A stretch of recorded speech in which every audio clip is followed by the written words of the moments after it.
So thanks everyone for attending our session. Feel free to put any questions you have throughout the session in the chat, and we'll also have time for questions at the end, and we have a few question breaks during the session. So today we're going to cover what literature reviews are, the different types, and how to prepare for a literature review.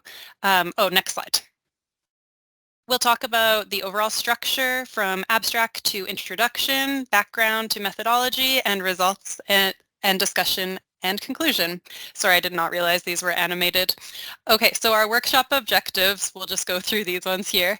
Our goal today is to provide you with an array of patterns, strategies, and resources to help you approach every aspect of your writing and literature review.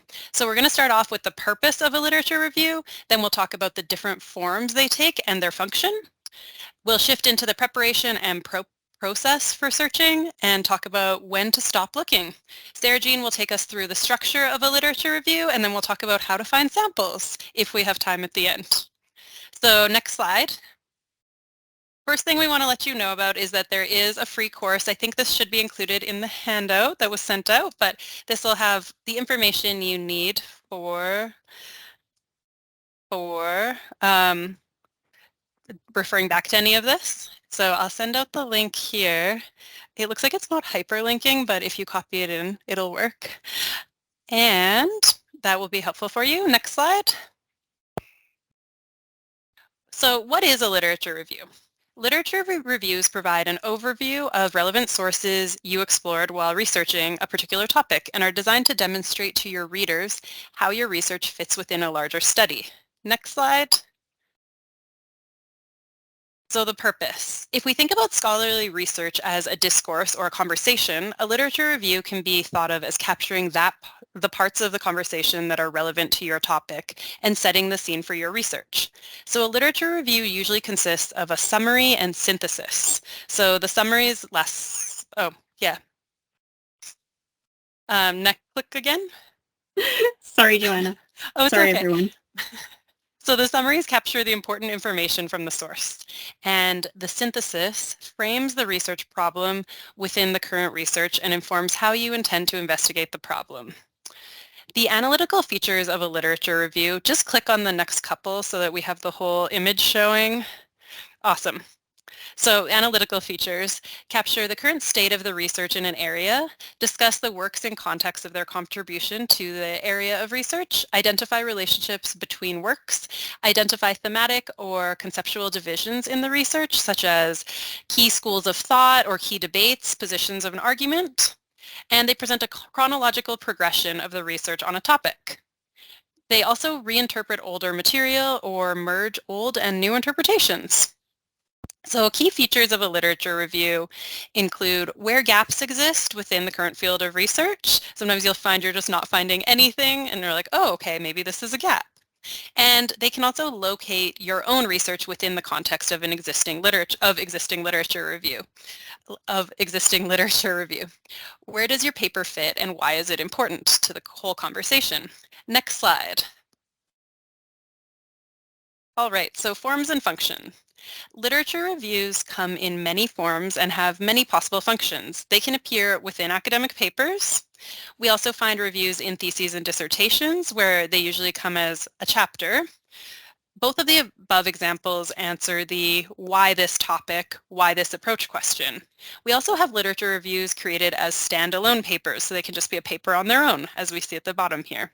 There are many different types of literature reviews. We'll go over some of the most common types. So a historical literature review examines research over time to show progression or evolution of ideas. An argumentative literature review is intended to establish contrarian viewpoints by selectively positioning literature to refute or support arguments, assumptions, or problems noted in the existing literature.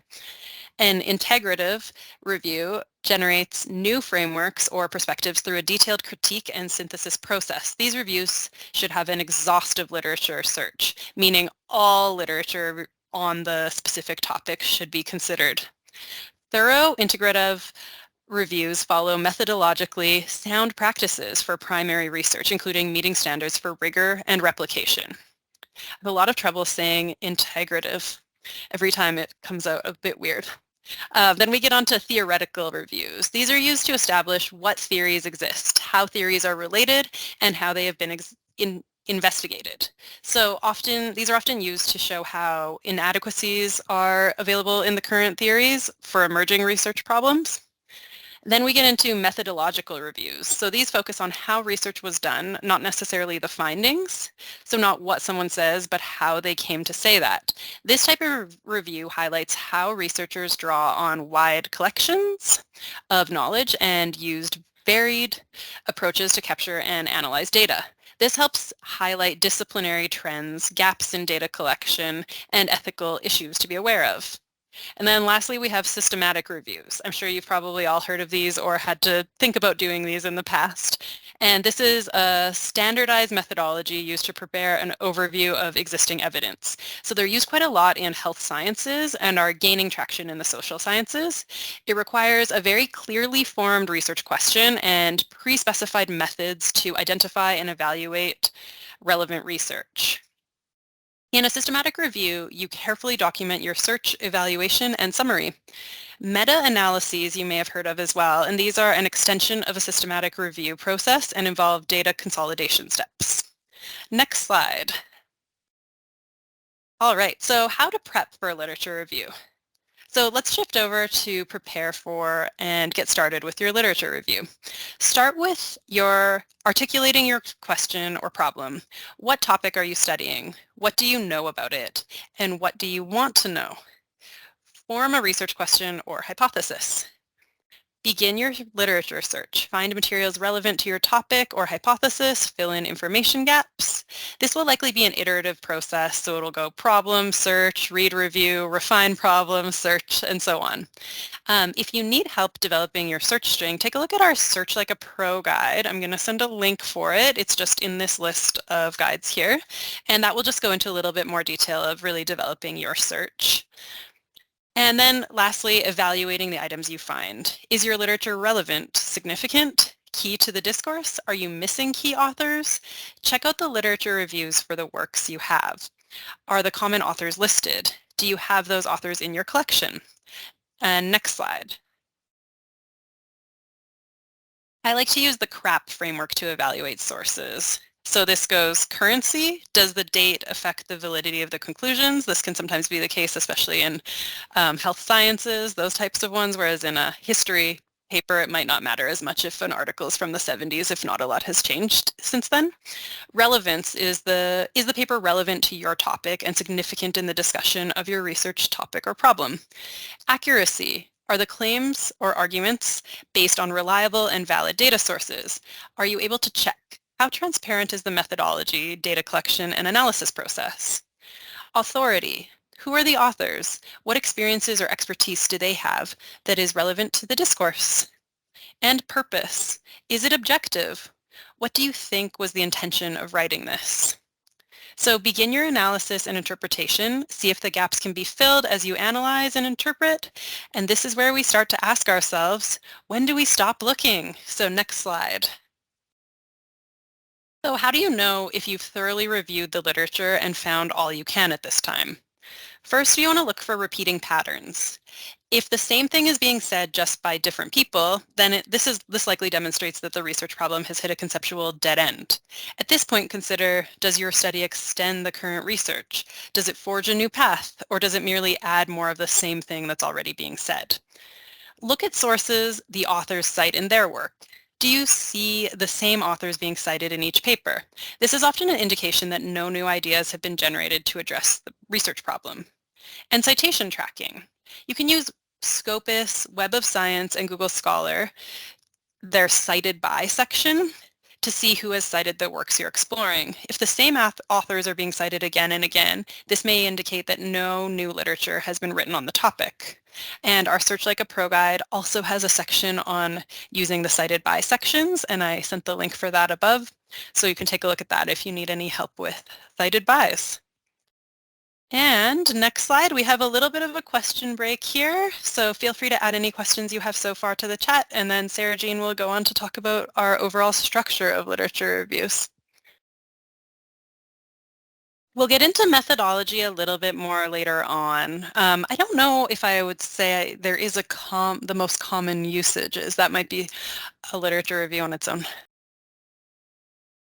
Thanks, Joanna. Atune asked, what about volume? How much or how many pages is adequate or appropriate? It really depends. It's going to depend on the assignment that you've been given. So usually you'll be given about, a page range to aim for. It can also depend on the type of review, right? Like the one where you have to go through all of the literature is obviously going to be quite a bit longer. But usually you'll have those guidelines established by the assignment instructions, so you can check that. If you're Yeah. talking about, oh, sorry, go ahead, Joanna. Oh, I was just going to add in also if it's part of your larger paper, but it's not the whole thing, that's another thing that will kind of depend. I was just going to say we get lots of questions that are kind of similar about how many sources they should have for a literature review. And it's, once again, it kind of depends on your topic and the assignment, as Sarah Jean's saying. Yeah, and so if it's also your thesis or your dissertation, maybe talk to your supervisor about how much that should take up of your entire research project. It'll depend on, is it mainly a literature review or is the literature review kind of a smaller part of the whole? Okay, so now we'll go over all the elements that you might include in your literature review. So most, though not all of these, will be relevant in all cases. However, you're the writer, you're the most knowledgeable person on your topic, so you can decide. But again, you might also get input from your professor, your supervisor, or a writing coach. So here are the components of a typical literature review: a title page, an abstract, and maybe a preface, introduction, background, methodology that someone mentioned, review or results. The results are the review. Discussion and or conclusion, and references. So I won't touch on the title page or the references at all today. We'll focus mainly on the introduction, the reviewer results, and discussion. And Joanna will also jump in to talk to you about methodology. Now, throughout all the sections of your review, you should always keep in mind your research question. Make sure to relate in some clear way to the research question, starting with the abstract and the introduction, and moving through to all the sections of the review, even all the paragraphs. If you find you have too much material after writing a first draft, you might ask yourself at each section and each paragraph whether it still relates strongly enough to your research question. And if it doesn't, that might be a signal that you might want to cut it. The abstract, as with any paper, is a short summary of the entire review. There are no secrets in the abstract. It actually includes your overall findings and conclusions. And this is one reason that the abstract is written after the review is complete, to fully capture the contents of the review and its conclusions. So a reader should be able to read the abstract and understand the overall contents of the review without reading the review itself. And note that the abstract often also includes keywords used to obtain the literature found. If you find it a more straightforward approach, you can even break your abstract down into short sections like this one does. So you might include objective or purpose, scope, design and methods, results, and recommendations or conclusions. Overall, maybe you'll add a sentence or two for each major component included in the review. And note that even though it might look like bullet points, you'll still want to write only in full sentences. Now, you might not need to include an abstract depending on your assignment specifications. APA 7, for example, doesn't require an abstract for student papers, but one might still be required by your instructor or professor, especially at the graduate level. So you might want to ask to confirm. Now, the preface is optional. Though preface is not always or even usually included in a literature review, Hart recommends including one if it will give insight into how and why you chose your topic. A preface includes information that you'd like to share with the reader, but that doesn't have a direct bearing on the research. So for example, it can be a personal statement about the research's relationship to your background. It can also touch on who your intended audience is, as well as the scope and intention of your research. And all of this can provide context to your readers so they understand the motivation behind your review. The preface is placed on the page after the abstract and might look something like this, except you wouldn't write it all in Latin, as some of it is there. So you shouldn't expect to perfect your introduction in a first draft. The purpose of an introduction at the beginning of the writing process is just to ensure you understand your own purpose for the review, maybe your own direction. It's a way for you as the writer to set the stage for your writing, not provide a completed, polished introduction to the review for the audience. It's really best practice to revise it with the audience in mind once you've written the body. And once the introduction is complete, there are 5 basic things that it should achieve. It should announce the topic of your review. So do this in a way that grabs the reader's attention or hooks the reader in. State the purpose of your review. The audience should understand what objectives the review will accomplish. This could also identify the gap that you're investigating through the review. Explain the relevance of the topic. The introduction will make clear the significance of the topic so that you can demonstrate why it's worth discussing. It should also establish your credibility. Through your opening statements, the reader should come to realize that you have a deep understanding of the topic and the expertise to discuss it in detail. And finally, the introduction should preview the main points that you'll make in the body of the text. So describe the overall organization of the review, maybe what sections it contains, or themes, and show why your chosen structure is appropriate. Now, in the Yan et al. Article we saw of the abstract earlier, you can see some of the parts of the introduction at work. So first, they announce their topic of geriatric education of undergraduate nurses. Next, they spend a good portion of space demonstrating the relevance of the topic by explaining the gap that exists in the geriatric nursing curriculum. They also establish their credibility throughout their introduction, for example, by referencing major studies or other work on the topic, as well as just by showing that they understand their topic by discussing it in a clear manner. And they end on their purpose, to examine the effectiveness of a nursing education program that includes a specific geriatric component. This introduction doesn't directly preview all the main points of the body, though the abstract did that by clearly laying out those different sections of the paper and the main point demonstrated in each. However, their list of knowledge, attitude, and working intention lays out 3 themes that are identified and expanded upon in the review and discussion, with the literature categorized into those 3 in order to draw out specific groups of findings. You can do the same and identify the themes that arose from your research. We'll talk more about how to identify themes later. So as Garson explains, including a background is useful for showing how the topic has gained significance over time. Imagine the issue you're investigating as developing through time and being responded to by other experts in your field. In the background section, you have, in a way, begun your review of the literature, but you might be focused on foundational texts and foundational research at this point.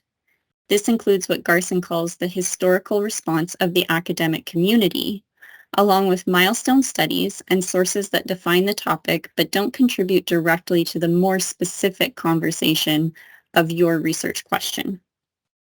As you move into the review section itself, you'll be focusing on research that has a direct bearing on your specific topic or question, whereas the background gives an overview of the more general research related to the topic, especially through that historical lens.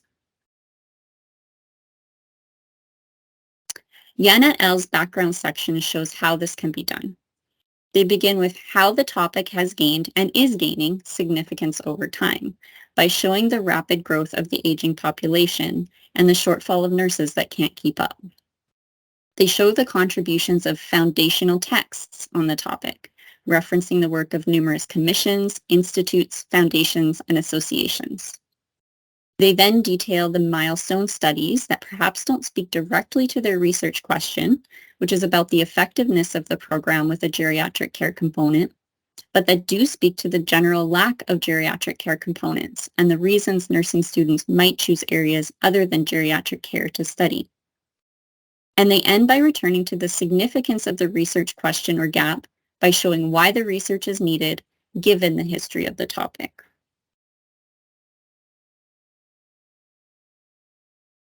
Okay, let's review these initial components of the literature review just with a short true and false quiz. So you can put your answers of T or F, true or false, in the chat. First, true or false, you should think of the review as a cohesive whole centered around your research question. Would that be true or false?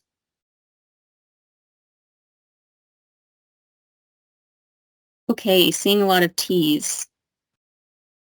And that's right. A review is a cohesive whole centered around your research question. Now, what about this? The abstract should be written before the review is complete. Is that true or false?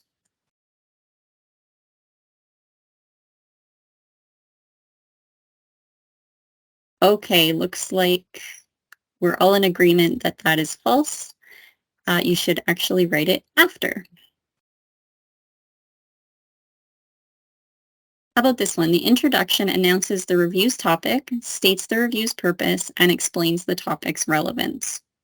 Is that true or false?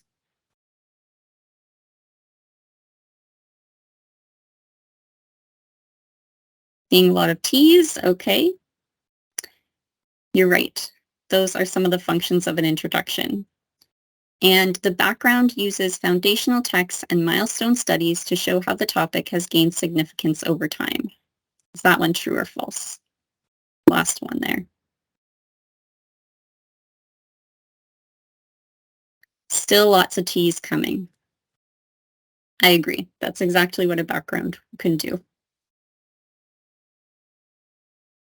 All right, so before we go into methodology, are any questions coming up about the structure of the review so far? We'll cover the rest of the structure afterwards. Okay, and Shireen said, which databases and sources are allowed to write research essays or reviews?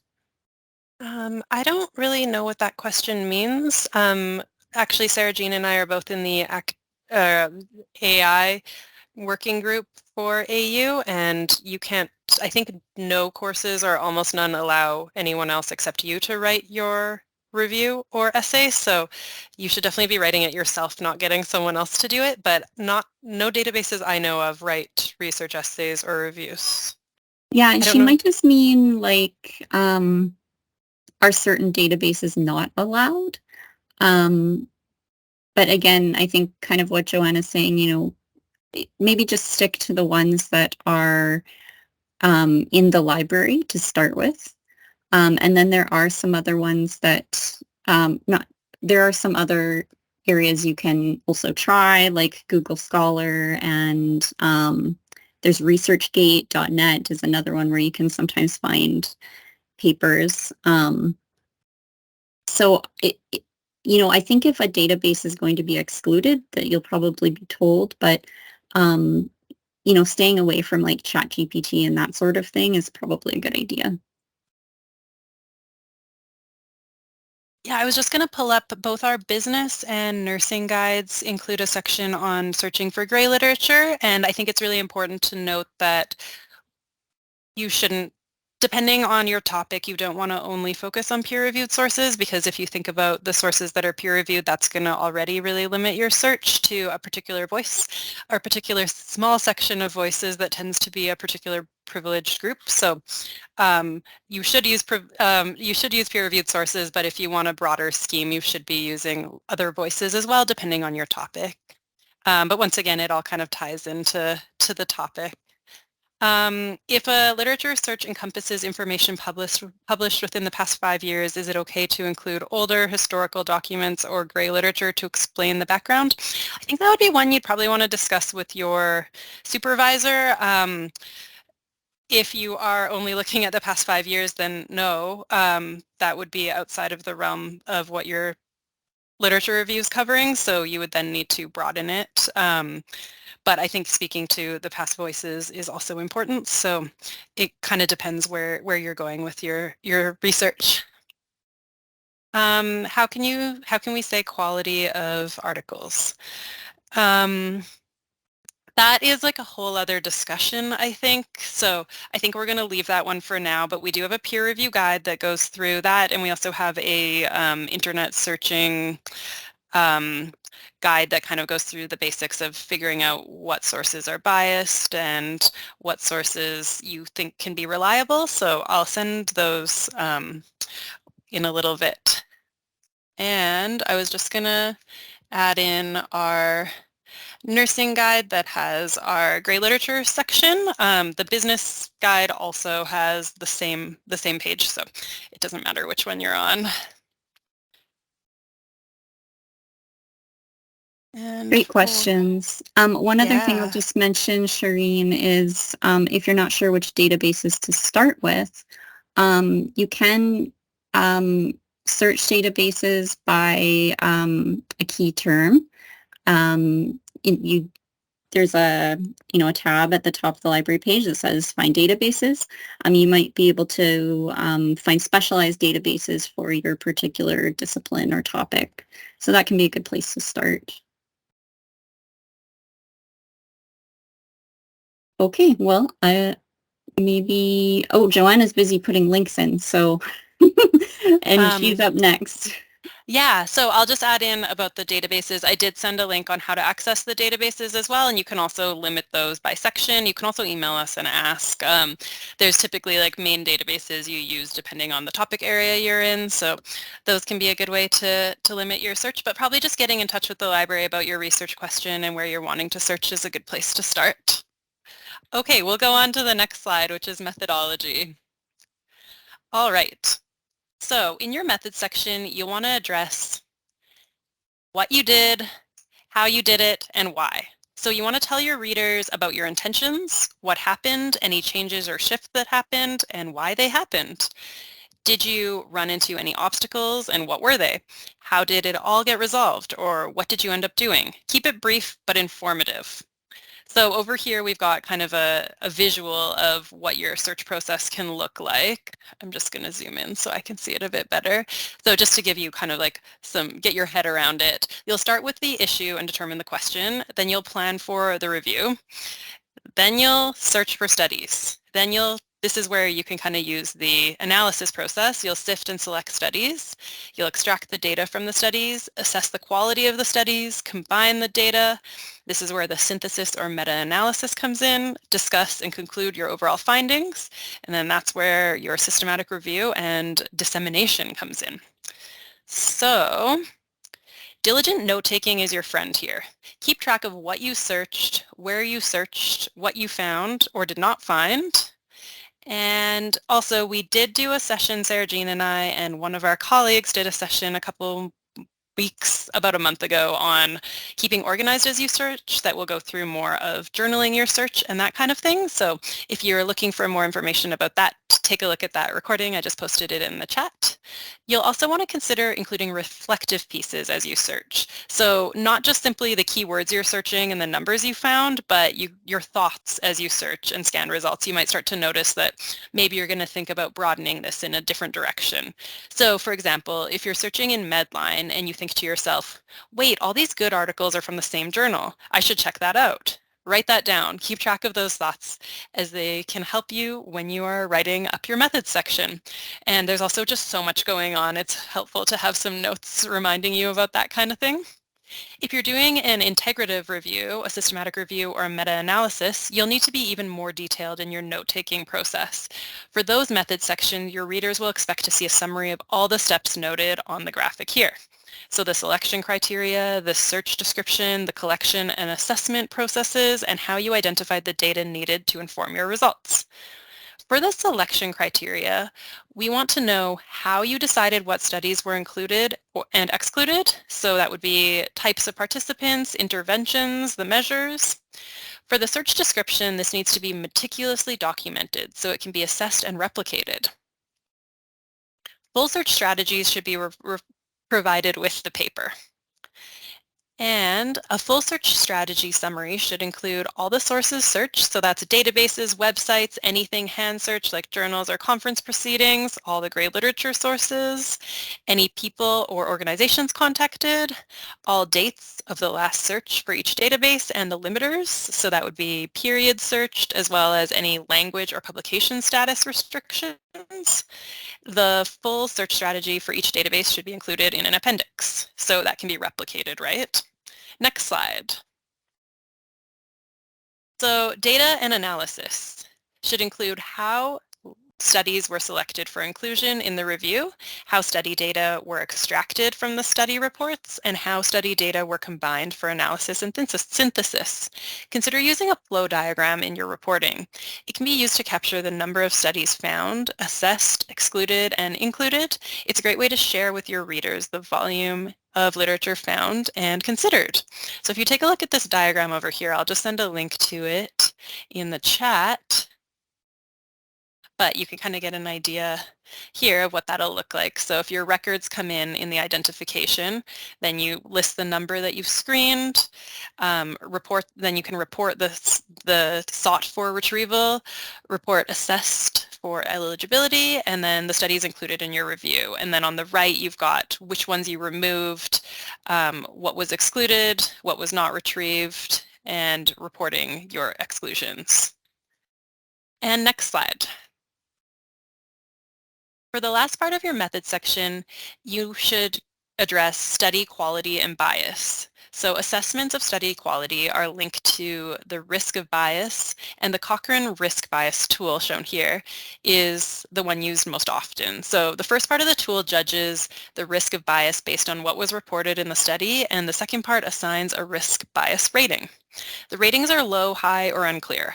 Cochrane also has a tool to assess the risk of bias in the risk of bias tool. It's a crucial step, requires rigorous assessment and thorough documentation as these studies form the basis for your results. So I'll add a link to that in the chat as well. Well, let's go into the review or results.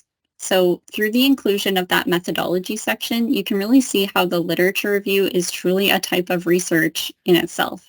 You're not just reporting what others have found, but you're actually conducting your own research to obtain some result. And this is why Aviard suggests that the review section actually be called results. Your review is the result of your research. But this isn't just a random reporting of accumulated data. You must identify the themes within your research so you can structure your review in a way that presents the themes that emerged in a logical order. And Aviard suggests to begin with the most dominant theme and then discuss the following themes or sub-themes thereafter. In the next slides, we'll look at ways that you can determine the themes or topics that you'll organize your review around. And these include questions the literature review can answer, analysis and synthesis that we've already started discussing in the methodology, and comparison and contrast. But first, let's look at Yan et al.'s results section. This shows what it can look like to subdivide the results into themes presented in a logical order. So in addition to presenting the data in tables, Yan et al. Expanded on categories of significant findings seen here in yellow: the geriatric knowledge outcome, the geriatric attitude outcome, and the geriatric working intention outcome. These were the three themes we saw listed at the end of the introduction when Yan et al. Laid out a partial preview of main points. And in blue, beside the yellow, you can see the explanation of what each category consists of. So for example, in 4.4, the geriatric knowledge outcome theme is made up of 3 studies and their findings, which regards statistically significant improvement in knowledge scores after the intervention of the program.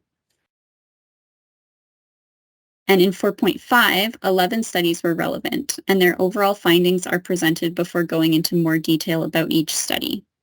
So this isn't the only way to present information in the reviewer results portion, but it can provide a guide for what your review might look like. And if you're not sure where to start your review section, it can help to have an idea of what types of questions the literature review can answer. This can give you an idea of what your literature review can accomplish. So as you see in this figure from Hart, There are several possible answers that your audience can learn by reading your review.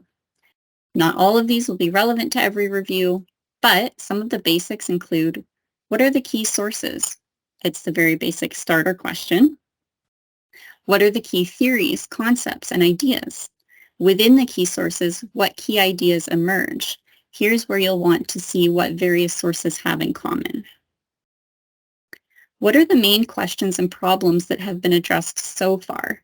Some fundamental questions and problems of the early development of the subject might appear in your background section, but as the questions and problems become more specific to your own research question, you'll want to record them in your results section. How is knowledge on the topic structured and organized? This one's a bit trickier, but you can also ask yourself what types of data you've gathered. Is it subjective or objective, quantitative or qualitative, and so on.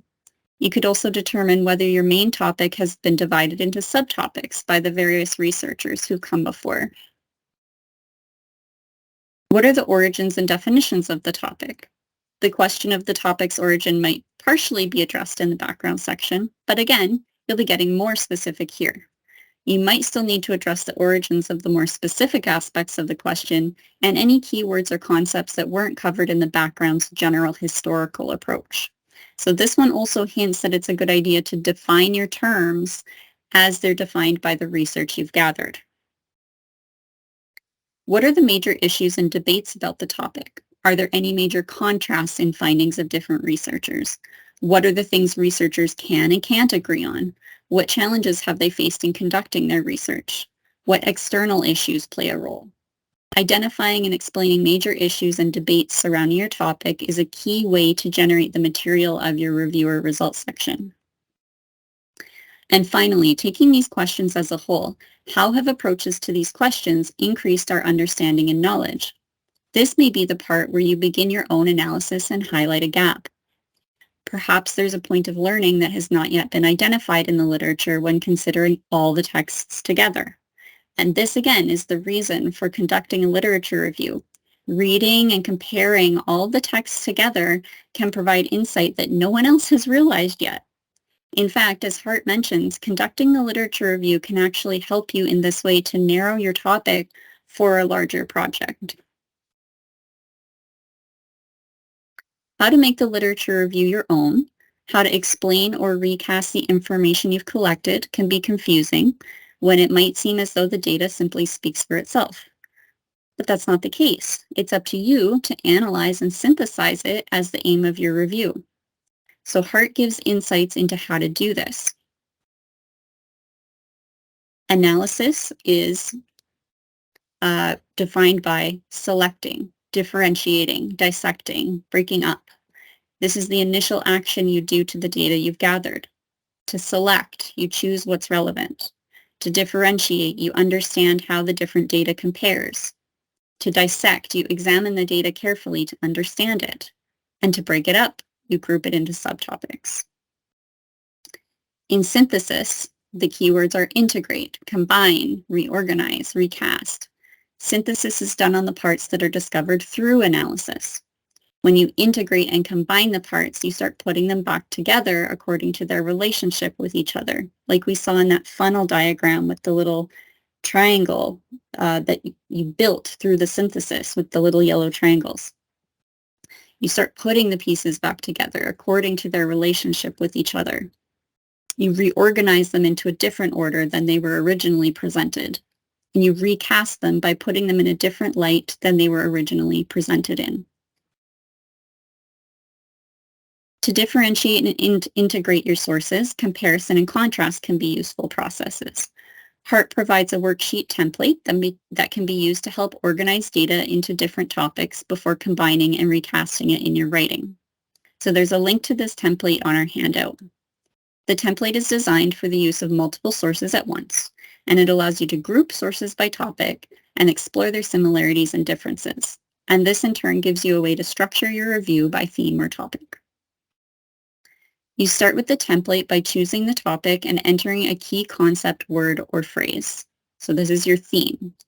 Then put the author and date of a particular source that's relevant to the topic at the top of each column. You can complete this table for each key concept or theme that your review could explore, and it's okay to use the same source on multiple tables. It might be relevant to multiple topics. You can also change these category names over here. It's just a starting place. Change it so it suits your own research.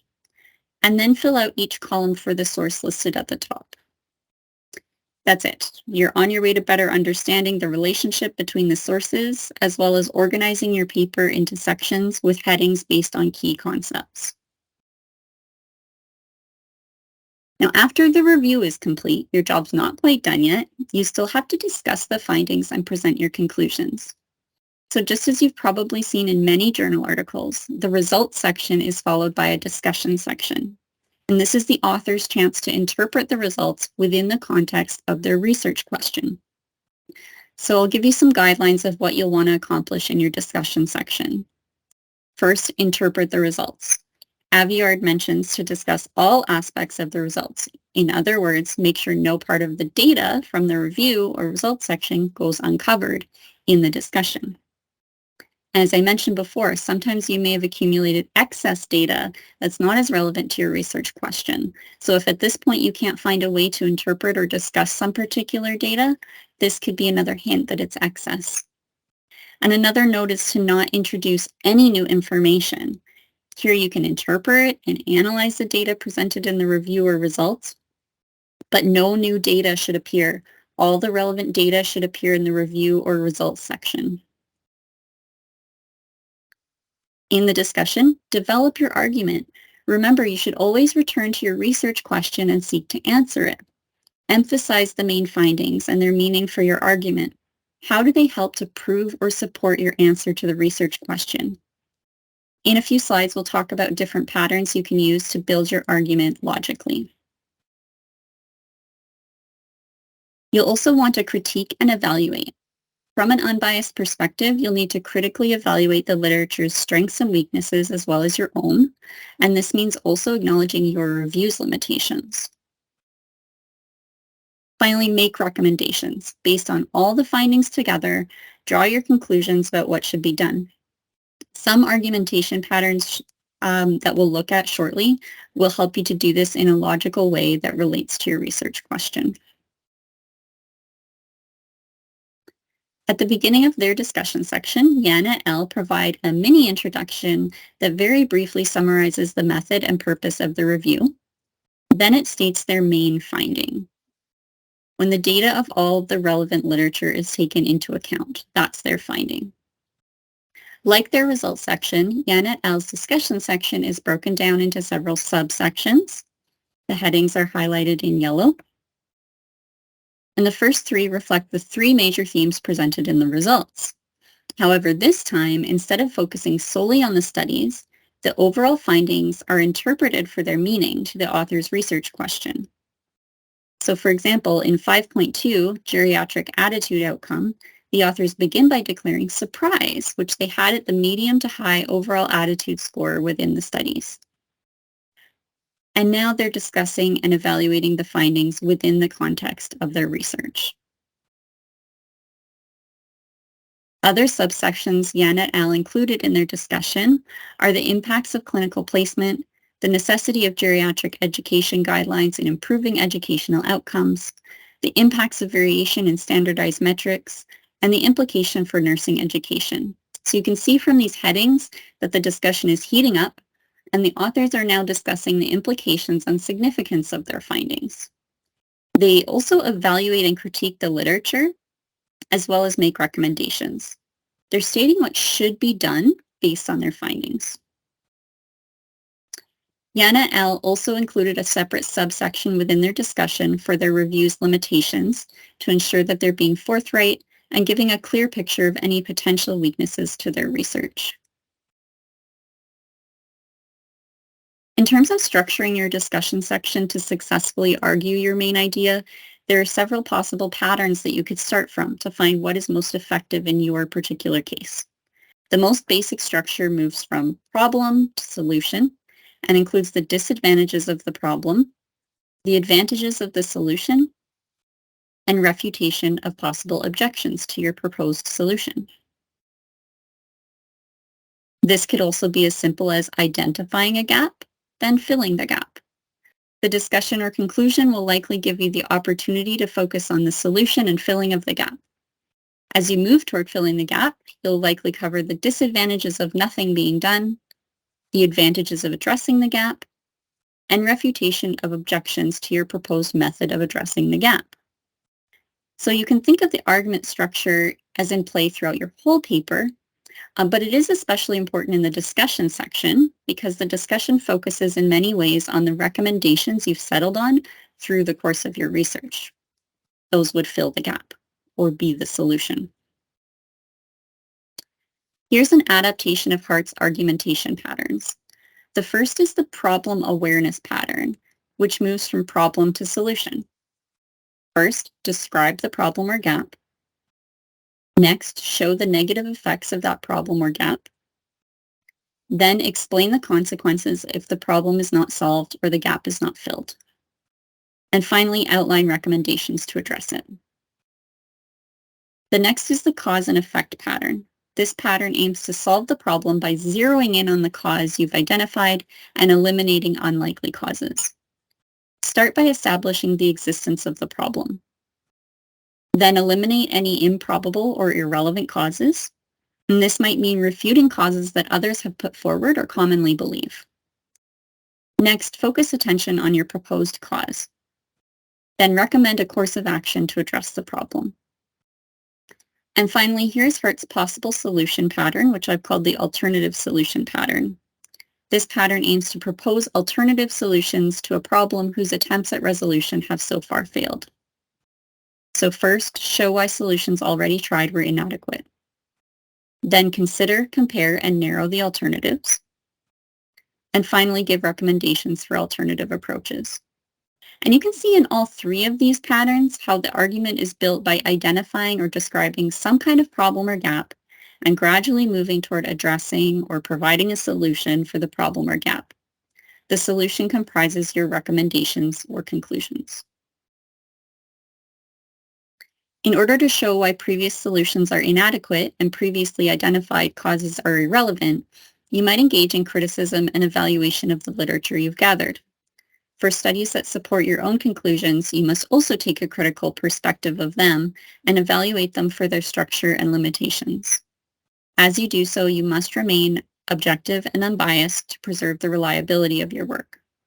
Criticism can comprise agreeing or disagreeing with a position and showing with evidence why you agree or disagree. You must then defend your position. So again, give the evidence for the strength of your position while refuting possible counter-arguments. And you may want to recognize the strengths and weaknesses of the literature you've reviewed and are now discussing. Finally, you must address the strengths, weaknesses, and limitations of your own critique and review. Your conclusion, which may be part of your discussion, I'm on the wrong slide here. So your conclusion, which may be part of the discussion or its own section, is your final opportunity to emphasize your main idea, the answer to your research question, as well as to leave an impression on the reader about the significance of your findings and recommendations. As with any conclusion, it is good practice to include these points: a reminder of the research question or problem, why it is significant to solve the problem, and how the research presented plays a role in the solution. And this is also a way of saying how your review makes an original contribution to your field through filling the gap. And in order to assert the recommendations in a straightforward manner, state what should be done considering the data presented in the results. Notice that the word should implies a recommendation of action that's preferable, but may not have yet been taken.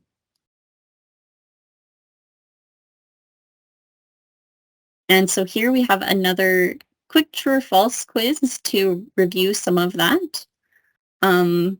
So participate in the chat if you'd like. Is this true or false? The review or results section should identify themes and present them in a logical order.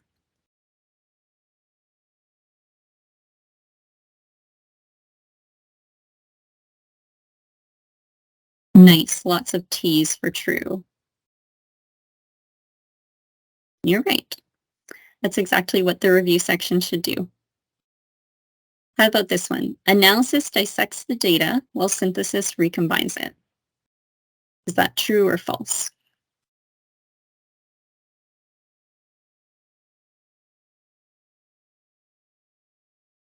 Great. That's also true. How about this one? An argument identifies a problem or gap and recommends a solution. That one true or false?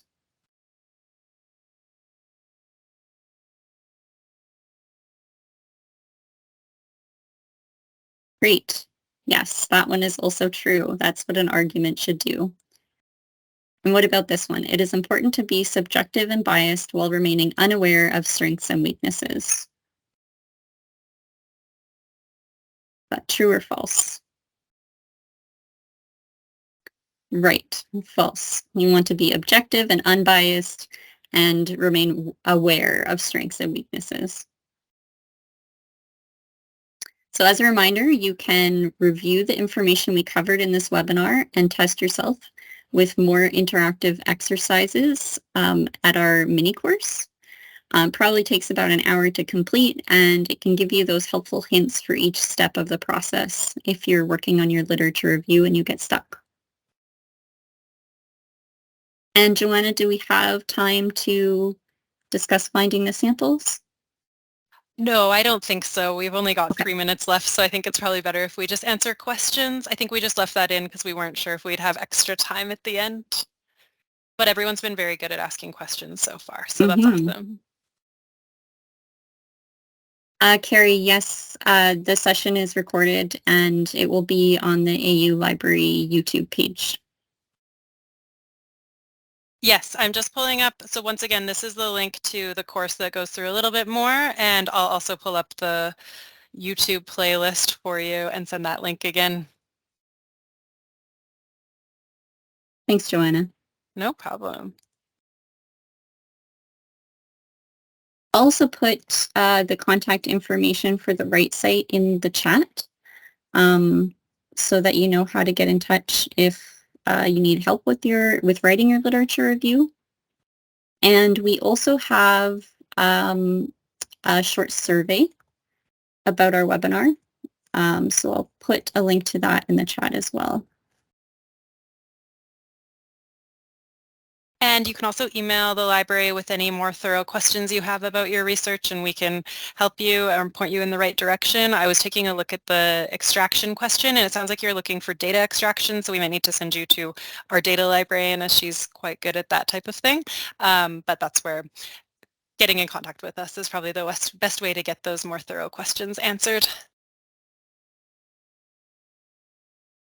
Yeah, please take a moment to take the survey so that we know what else you'd like to see in the webinars and if there's anything you'd like us to do differently. Atune, the handout is only for this session. So you may want to go back and review the recordings for the other ones. I believe they're already on the YouTube channel. Is that right, Joanna?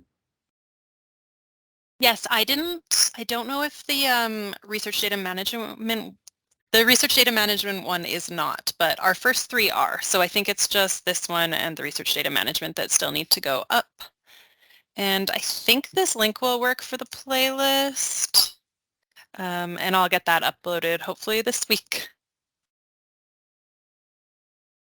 Yes, and if you are watching one of those recordings and you'd like a copy of the slides or a handout, then feel free to email and we can send you that. Or email us and we can also send you the handout there too. That too. You don't have to watch the recording first. Well, thanks everybody. Yeah, I guess we're at 1:30 now. Thanks so much for attending. It was great to see so many attendees, and happy Halloween to you as well. I hope everyone has a fun day. Thanks everybody. Take care. I'm going to close the meeting for everybody.